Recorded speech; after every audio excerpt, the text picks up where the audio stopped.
Please divorce me now. What?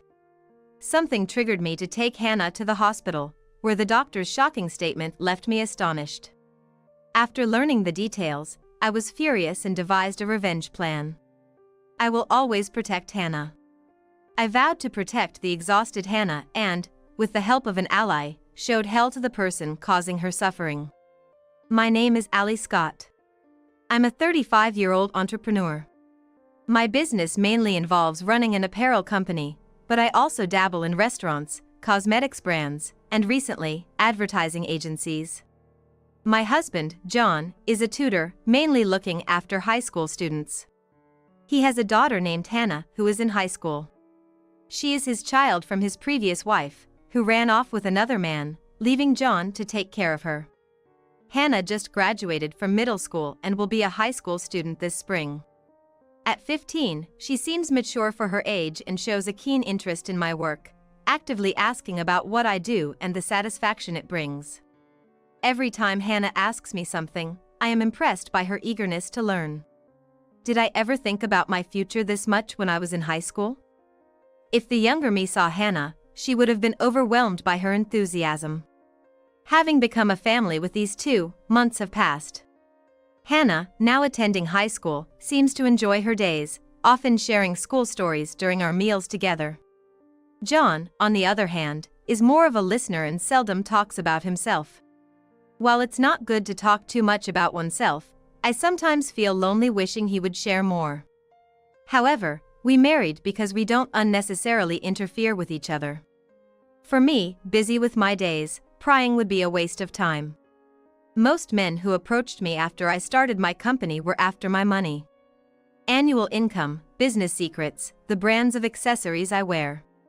All they talked about was money, which I found tiresome. Then I met John. Unlike others, he first asked about my hometown and memories from my student days. Perhaps it helped that we were both from Alabama. Being from a rural area of Colorado and him from a more urban part, we had different experiences during our youth, which made for nostalgic and engaging conversations. From there, we hit it off. As we began to meet more frequently, John opened up to me about Hannah, and I developed a good impression of him. Honestly, I think Hannah needs a mother. I grew up with brothers only and had little interaction with women. There are many times I don't understand the feelings of a girl her age, and I often find myself at a loss on how to connect with Hannah.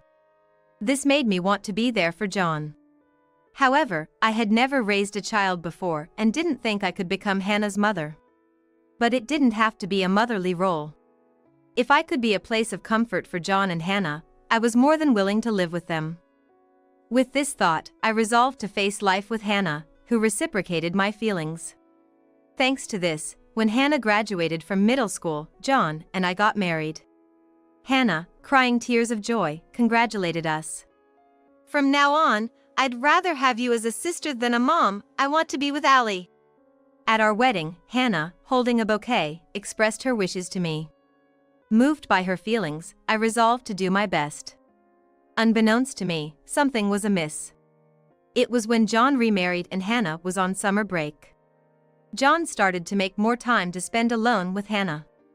"You have work, don't you? I'll take Hannah out so we won't be in your way."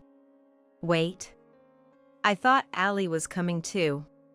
As a CEO running multiple companies, my days were hectic. There were days I wouldn't return home, and when I did, I was glued to my home PC, swamped with work. Finding a few hours a week to spend with my family was a challenge. John often left the house with Hannah, considering my workload.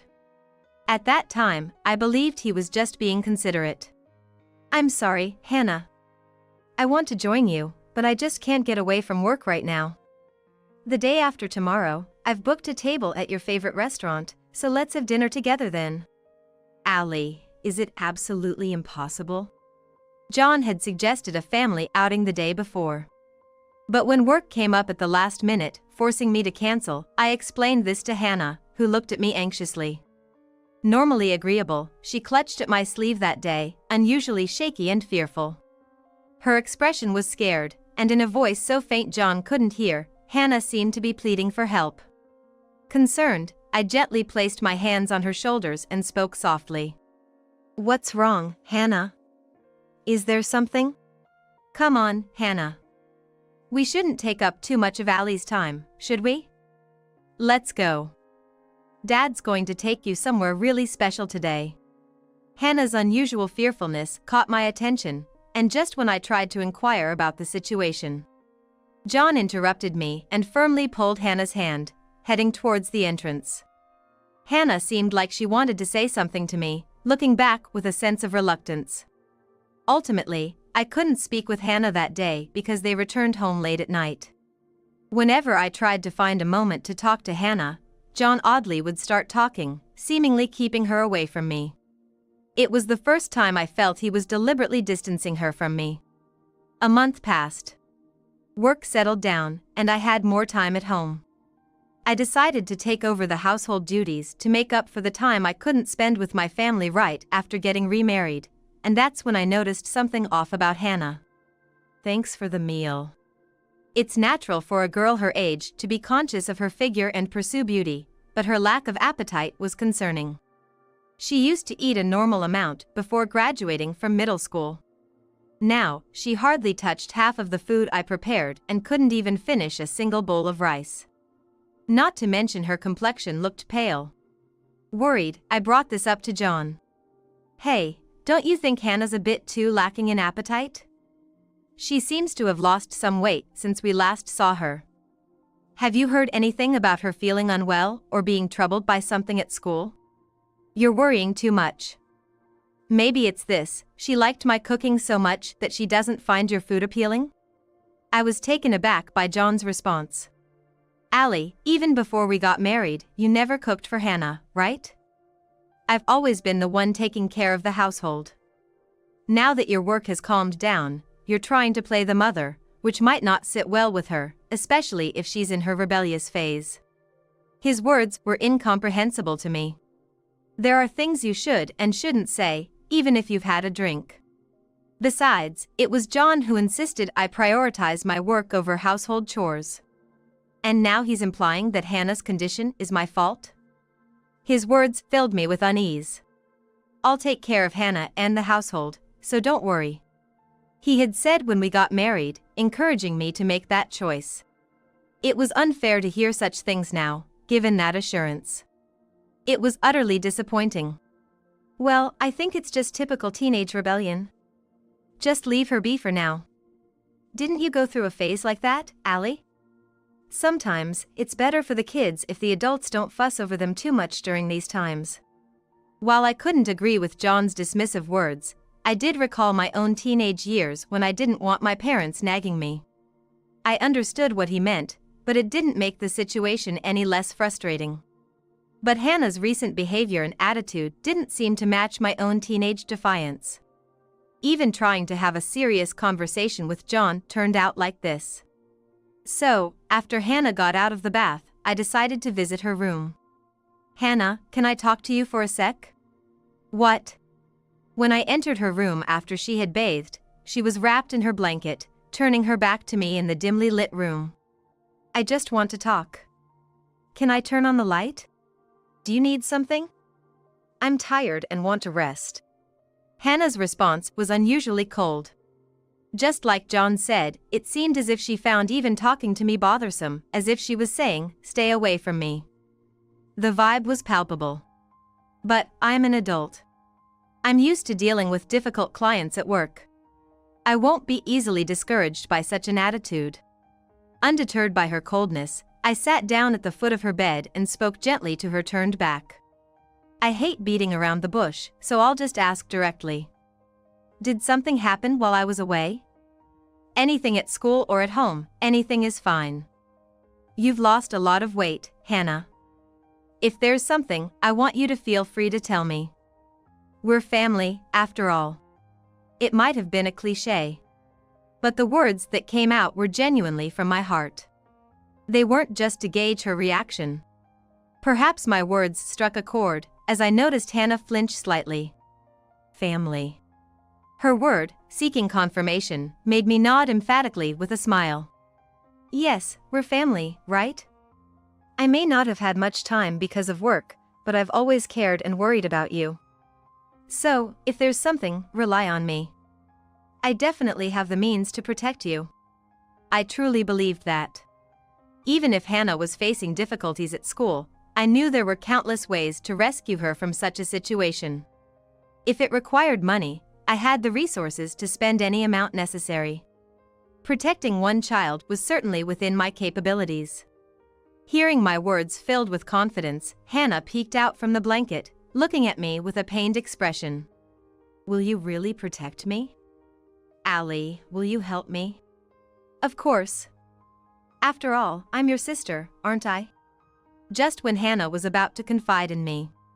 At that moment, her room door burst open, and John entered. The instant Hannah saw John, her face turned pale.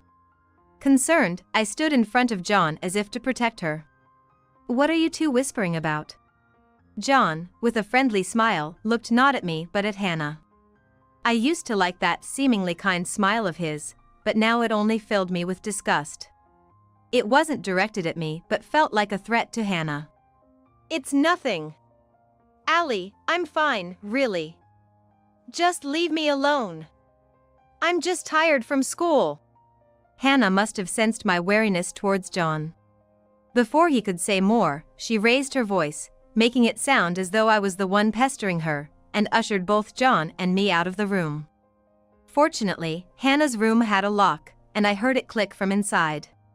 For now, John couldn't reach her. Their interaction and John's expression made it clear something was amiss between them. The question was what happened.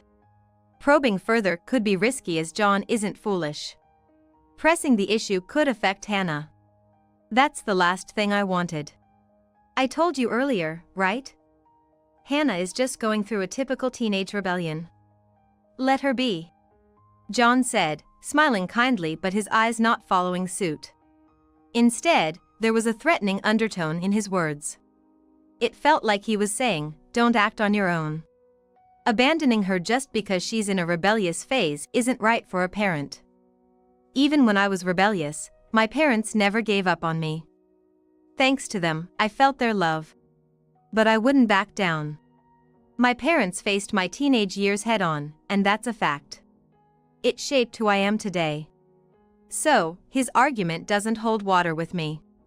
However, my retort seemed to irk John slightly, as I saw a twitch in his temple. You haven't even had a child, but you're quick to speak up, aren't you? I wish you'd save those comments for when you have actual experience raising a child from a young age. I was speechless. I couldn't comprehend how he could say such unbelievable, inhuman words. Was this the real John? Was the person I had seen until now all an act? The thought crossed my mind just as Hannah's face popped into my head. Perhaps Hannah had been subjected to such words from John when I wasn't around. Thinking back, Hannah never avoided me when it was just the two of us. In fact, she often stayed close when I was around. But she always ran away whenever John came into the living room or tried to join a conversation. Maybe his emotionally abusive behavior was the reason. Even when we were planning to go out as a threesome, Hannah seemed like she wanted to say something to me. But John had stopped her. Does Hannah know something she shouldn't say in front of me? Is that why John is so desperate to keep Hannah and me from talking? Lost in these thoughts, I was slow to respond to John's words. He laughed triumphantly, placed his hand on my shoulder, and spouted some nonsensical words of encouragement. Got it? If you understand, then stop meddling in Hannah's business. It'll save you from unnecessary hurt. For now, I decided to back off. Pressing further could raise his suspicions. I feigned understanding and headed to the bathroom, away from him. As I was about to step into the bathtub, I noticed something brown floating in the water. Hannah was the last one to use the bathroom, and a question formed in my mind. In high school, I dealt with irregular periods and had seen similar symptoms when I visited a gynecologist. Back then, the issues with my menstrual cycle caused me to fall ill, as it weakened my immune system and I caught a cold. Perhaps Hannah's pale complexion was also due to a similar female-specific health issue. Concerned, I decided to talk to Hannah the next morning and went to her room. "Hannah, I need to talk to you." John had already left for work, and the house was empty. Hannah usually shows up in the living room around this time, but today, she was nowhere to be seen. Concerned, I headed to her room, and the door slowly opened, unlocked from the inside. However, there was no response from Hannah. When I peeked inside, my eyes widened in shock. "Hannah?" There she was, collapsed on the floor, having mustered just enough strength to unlock the door. I rushed to lift her, sensing the severity of the situation from her body's heat and her labored breathing. Immediately, I called an ambulance and we headed to the hospital. "Allie!" The hospital we arrived at was a large one, run by my sister and her husband. My sister is a gynecologist there. And my brother-in-law is a doctor specializes in internal medicine, well respected in the community. There are symptoms of joint pain due to high fever, so it's likely a viral cold. But I'm concerned about the brown liquid you mentioned in the bath, so it's best she also sees a gynecologist. I've arranged for that, so please head to the gynecology department," my brother-in-law said, quickly facilitating Hannah's examination. During the checkup, a troubling issue came to light. "Allie, come here for a moment." My sister called me into another room, her face grave. Another doctor stood beside her, adding to the tense atmosphere. Swallowing hard, I braced for potentially serious news, wondering if it was more than just menstrual irregularities. "Allie, have you ever seen Hannah's body?" "What?" Her unexpected question caught me off guard. Confused, I stared at her, trying to grasp the meaning behind her inquiry, when my brother-in-law joined us after knocking. "Sorry, I had to inform your husband about the situation." "What's going on?" "Please, stay calm. There's a possibility that Hannah has been mistreated by John regularly," the doctor revealed, leaving me stunned, while my brother-in-law listened gravely. When we asked Hannah to undress for the examination, she vehemently refused to let her inner thighs and abdomen be touched. However, we needed to check to rule out cancer or other diseases. Once we managed to examine her, we found something alarming: bruises in places where they shouldn't normally be. My sister, who conducted the initial examination, suspected something and called in another gynecologist to discuss the bruises.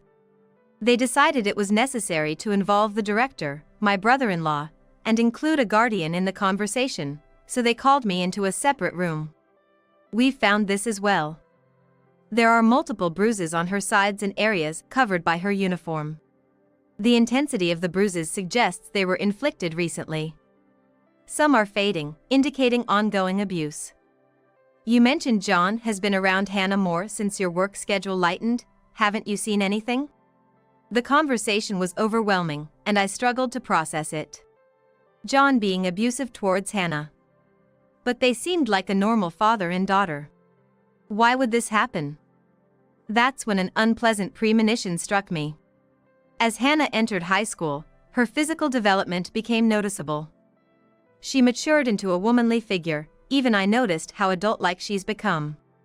I hate to think it, but if John started seeing her not as his child but as a woman.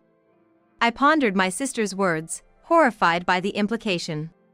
And if what I imagined was actually happening? The mere thought sent chills down my spine.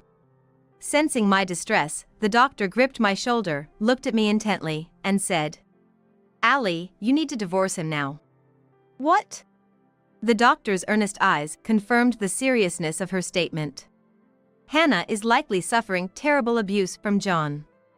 It's unforgivable to do this to one's own daughter. We'll report this to Child Services and can even alert the police if necessary." Later, my sister shared that she had suffered from poor treatment by her parents. It is why she couldn't remain detached and became emotional. The firm grip on my shoulder conveyed the urgency and sincerity of their words. Is it okay to leave Hannah in this situation? No, it's absolutely unacceptable. Please, help me. I want to protect Hannah. Everyone nodded in agreement, and we devised a plan to safeguard her. I'm home. For now, I returned home while Hannah stayed in the hospital. Given the viral infection and signs of dehydration, my sister and her husband arranged for her admission to ensure her safety. Unaware of everything, John returned home at his usual time. He was puzzled by Hannah's absence. Huh? Where's Hannah? Hasn't she come back yet? Hannah's in the hospital. She collapsed from a high fever today. What? Naturally, he was shocked since I hadn't informed him about any of it beforehand. When I relayed only the details of Hannah's condition, John seemed relieved. I also mentioned that she might be discharged tomorrow if her fever subsides and her condition stabilizes, to which John forced a smile, trying to appear like a good husband. So, she might be discharged tomorrow. That's good. If you're off work for this, you should go back tomorrow, right? I'll take the day off and pick up Hannah. There's no need for that. What? At that moment, the doorbell rang. Who is it at this hour? John, likely curious about my earlier statement, wanted to inquire further, but the insistent doorbell interrupted him. Annoyed, John checked the monitor and saw two men in suits standing outside. Who might you be? Sorry to disturb you at this late hour. We're from the Child Welfare Office. Child welfare? At the mention of child welfare, John visibly panicked. While observing his reaction, I headed to the door and let them in. Sorry for the intrusion. We received a call from the hospital today about a resident here, Hannah Scott, and wanted to discuss her situation. One man looked stern, clearly a no-nonsense type, while the other explained the situation softly, greeting to John as we led them into the living room. Child welfare here for my daughter. What could be the issue? John was clearly unnerved by their presence. If there were no problems, he wouldn't be sweating like this. His reaction made it obvious he had done something to warrant a visit from child welfare.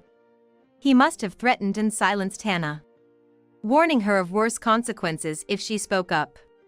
He must have been using those words to deter her. So their unexpected arrival was completely unforeseen for him. Even though Hannah had been to the hospital, she must have managed to cover things up. He was so complacent that he didn't show any signs of panic when I spoke. Oh, your husband seems to have no clue. Clue? Who would expect child welfare to visit over their daughter? Has something happened to Hannah?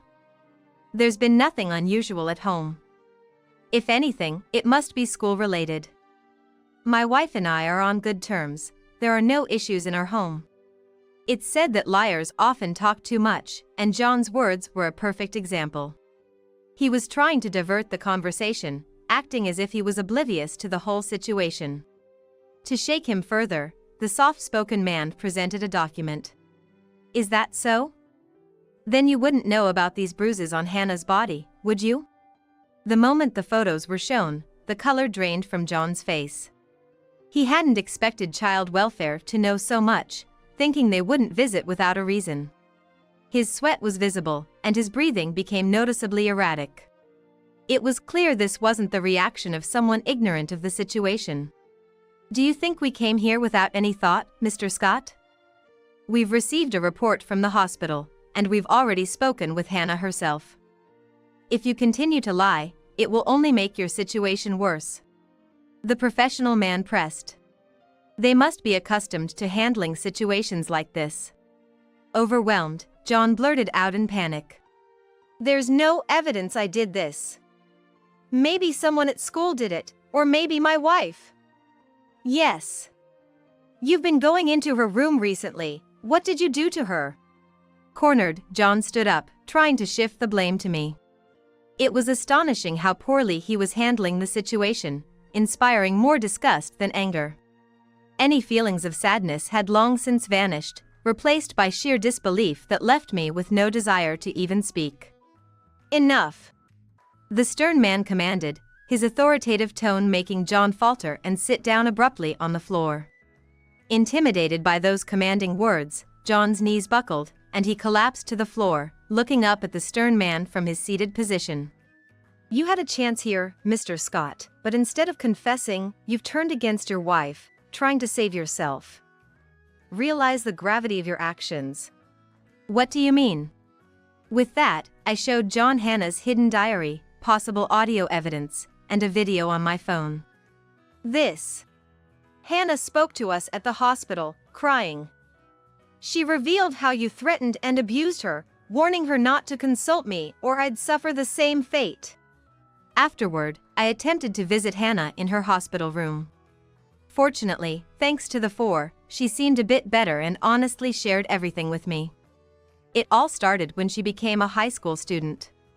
John began looking at Hannah, who had grown more womanly, with ulterior motives in his eyes. Feeling disgusted, she started avoiding him, but that only amused John, and his behavior escalated. He began attempting to dominate Hannah physically.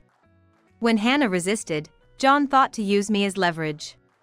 Knowing she cared for me, he made a deal, her silence in exchange for my safety. Kind-hearted Hannah sacrificed herself, and John thwarted any attempt she made to reach out to me. Driven to the edge, Hannah's health deteriorated, leading to her current condition. We have testimonies from Hannah's friends too, confirming she had confided in them. With all this evidence, there's no escaping the truth. They added, impressed by their quick work within just a few hours. I'm grateful for how much has been accomplished in just a few hours. Without the support of my sister and her husband, along with Hannah's courage, we wouldn't have been able to corner John like this. Cornered, John wept miserably, begging for forgiveness on his knees. I'm just a little bit in the devil's way. It was just a little bit of a devil's advocate. I thought that cheating on my daughter would be better than holding back with someone else. But I was wrong. So please forgive me. I will never do this again. But those words wouldn't sway the child welfare officials. They remained unflinchingly stern. Desperate, John shifted his target and clung to my legs. Allie, it's not true. It was just a joke. I didn't realize it would go this far. Please, forgive me. Let's start over as a family of 3. I'll change, I promise. His tears and pleas were pitiful, but I had no intention of forgiving him. I shook him off and lashed out with harsh words I had never used before. Disgusting. Don't touch me with your filthy hands. Allie, I will never forgive you for the wounds you've inflicted on Hannah. We will certainly divorce, and I will ensure that you are punished for the harm you've caused to her body and mind. No amount of money can heal her wounds, but that won't be the end of it. I will report this matter to the police. And I will take her in. I will adopt her and welcome her into my home. What? John must have grasped the meaning of those words. Adopting her as my child meant that Hannah and I would become a legally recognized family through special adoption, severing her parental ties with John. If we proceeded with this and applied the stalking restraining order against John, it would prevent him from ever contacting Hannah again. Without the parent-child relationship, he would have no legal way to find out her whereabouts, ensuring her safety from his reach. I won't allow it. How can a stranger like you take away my precious daughter? We're no longer strangers. I shouted back, tired of his incessant denial. She's my daughter, my family. Stop playing the father now, and don't you dare say her name with that vile voice. I won't let you near her again. If you do anything to her, I'll make sure you pay, even if it means chasing you to the ends of the earth. At that moment, John, overwhelmed with rage, raised his fist at me. But the stern man quickly restrained him, and the other man called the police, leading to John's arrest. Thus, I successfully protected Hannah from him. We went through with the divorce and the special adoption, making us officially family. John was sentenced to prison, facing at least 6 years behind bars. With the restraining order in place, Hannah's safety was secured. We moved to a new home with a concierge and secured entry. And John was ordered to pay nearly $200,000 in damages for his actions, including the alimony and compensation for his last-minute assault. After her hospital discharge, Hannah tearfully apologized for her silence and the trouble she caused. Grateful for my protection. Silly girl, you don't have to think like that. I gently chided her. Children are supposed to be a handful for their parents. That's how you'll learn to embrace your own kids' troubles when you're older. We're family, so stop worrying about it. I'm your mom and your sister, I assured her, smiling warmly, and she nodded back, her face alight with happiness. Seeing her smile, I vowed to protect it for the rest of my life.